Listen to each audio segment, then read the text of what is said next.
Sur ces entrefaites, les gens s'étant rassemblés par milliers, au point de se fouler les uns les autres, Jésus se mit à dire à ses disciples, « Gardez-vous, avant tout, du levain des pharisiens qui est l'hypocrisie. Il n'y a rien de caché qui ne doive être révélé, rien de secret qui ne doive être connu. C'est pourquoi tout ce que vous aurez dit dans les ténèbres, on l'entendra au grand jour. Et ce que vous aurez dit à l'oreille, dans l'intérieur de la maison, sera publié sur les toits. »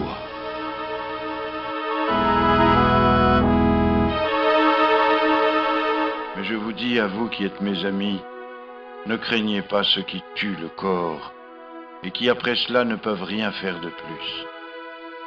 Je vais vous apprendre qui vous devez craindre. Craignez celui qui, après avoir tué, a le pouvoir de jeter dans la géhenne. Oui, je vous le dis, craignez-le celui-là. 5 passereaux ne se vendent-ils pas 2 as, et pas un d'eux n'est en oubli devant Dieu. Mais les cheveux même de votre tête sont tous comptés. Ne craignez donc pas, vous êtes de plus de prix que beaucoup de passereaux. Je vous le dis encore, quiconque aura proclamé me connaître devant les hommes, le Fils de l'homme aussi proclamera le connaître devant les anges de Dieu. Mais celui qui m'aura renié devant les hommes, celui-là sera renié devant les anges de Dieu. Et quiconque parlera contre le Fils de l'homme obtiendra le pardon. Mais pour celui qui aura blasphémé contre l'Esprit Saint, il n'y aura pas de pardon.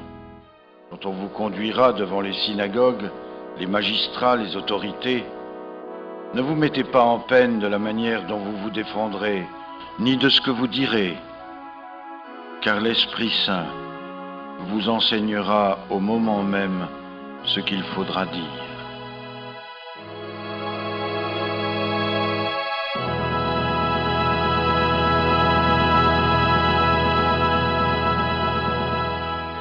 Alors, du milieu de la foule, quelqu'un dit à Jésus, « Maître, dites à mon frère de partager avec moi notre héritage. » Jésus lui répondit, « Homme, qui m'a établi pour être votre juge ou faire vos partages ?» Et il dit au peuple, « Gardez-vous avec soin de toute avarice, car dans l'abondance même, la vie d'un homme ne dépend pas des biens qu'il possède. » Il leur dit cette parabole.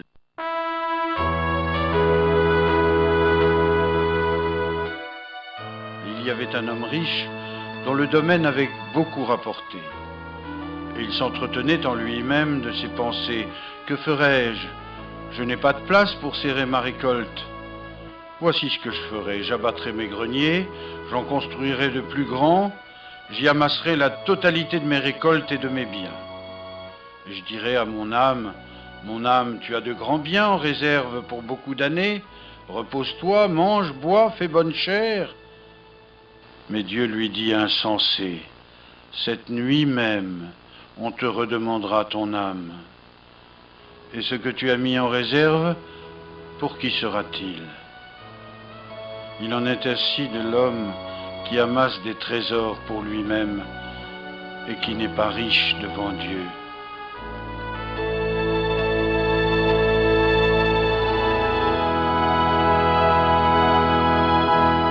Jésus dit ensuite à ses disciples, « C'est pourquoi je vous dis, ne vous inquiétez pas pour votre vie, de ce que vous mangerez, ni pour votre corps, de quoi vous le vêtirez.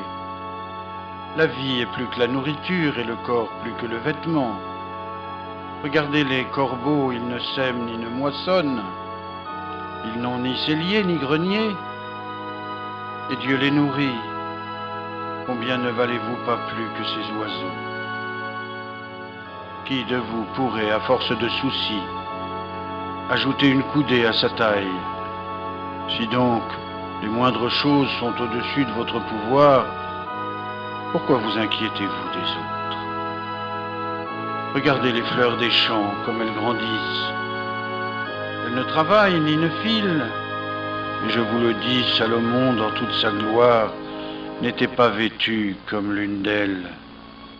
Si Dieu revêt de la sorte l'herbe qui est aujourd'hui dans les champs, et qui demain sera jetée au four, combien plus le fera-t-il pour vous, homme de peu de foi? Vous non plus ne cherchez pas ce que vous mangerez ou ce que vous boirez. Ne soyez pas en suspens dans l'inquiétude. Ce sont les gens de ce monde qui se préoccupent de ces choses. Mais votre Père sait que vous en avez besoin. Au reste, cherchez le royaume de Dieu, et tout cela vous sera donné par surcroît. N'ayez pas peur, petit troupeau. Il a plu à votre Père de vous donner le royaume. Vendez ce que vous avez, donnez l'aumône. Faites-vous des bourses que le temps n'use pas. Un trésor inépuisable dans les cieux où les voleurs n'ont pas d'accès, où les mythes ne rongent pas. Car là où est votre trésor, là aussi sera votre cœur. Ayez la ceinture aux reins et vos lampes allumées.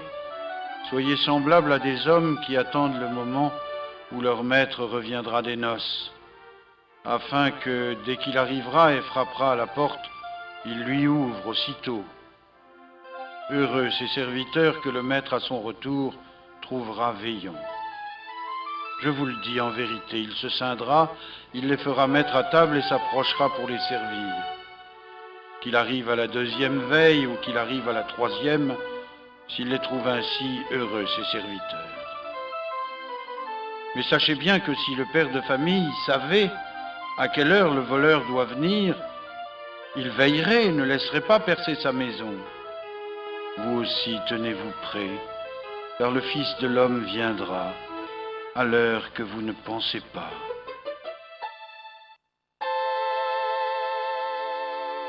Alors Pierre lui dit, « Est-ce à nous que vous adressez cette parabole ou bien est-ce à tous ?» Le Seigneur répondit, « Quel est l'économe fidèle et sage que le maître établira sur ses serviteurs pour distribuer au temps convenable la mesure de froment. Heureux ce serviteur que le maître à son arrivée trouvera agissant ainsi. Je vous le dis en vérité, il l'établira sur tous ses biens. Mais si ce serviteur dit en lui-même, mon maître tarde à venir, et qu'il se mette à battre les serviteurs et les servantes, à manger, à boire, à s'enivrer, le maître de ce serviteur viendra au jour où il ne s'attend pas et à l'heure qu'il ne sait pas, et il le fera déchirer de coups, et lui assignera sa part avec les infidèles. Ce serviteur-là qui aura connu la volonté de son maître et qui n'aura rien tenu prêt ni agi selon sa volonté, recevra un grand nombre de coups. Mais celui qui ne l'aura pas connu et qui aura fait des choses dignes de châtiment recevra peu de coups. On exigera beaucoup de celui à qui l'on a beaucoup donné. Et plus on aura confié à quelqu'un, plus on lui demandera. Je suis venu jeter un feu sur la terre. Et quel est mon désir, sinon qu'il se propage? Je dois encore être baptisé d'un baptême, et quelle angoisse en moi jusqu'à ce qu'il soit accompli. Pensez-vous que je sois venu établir la paix sur la terre? Non, vous dis-je, mais bien plutôt la division. Car désormais, s'il y a 5 personnes dans une maison, elles seront divisées 3 contre 2, 2 contre 3. Le père sera divisé contre le fils contre le père, la mère contre sa fille, et la fille contre sa mère, la belle-mère contre sa belle-fille, la belle-fille contre sa belle-mère. Il disait encore au peuple, lorsque vous voyez la nuée se lever au couchant, vous dites aussitôt la pluie vient, et cela arrive ainsi. Et quand vous voyez souffler le vent de midi, vous dites il fera chaud, et cela arrive. Hypocrite, vous savez reconnaître les aspects du ciel et de la terre, comment donc ne reconnaissez-vous pas le temps? Ne discernez-vous pas de vous-même ce qui est juste?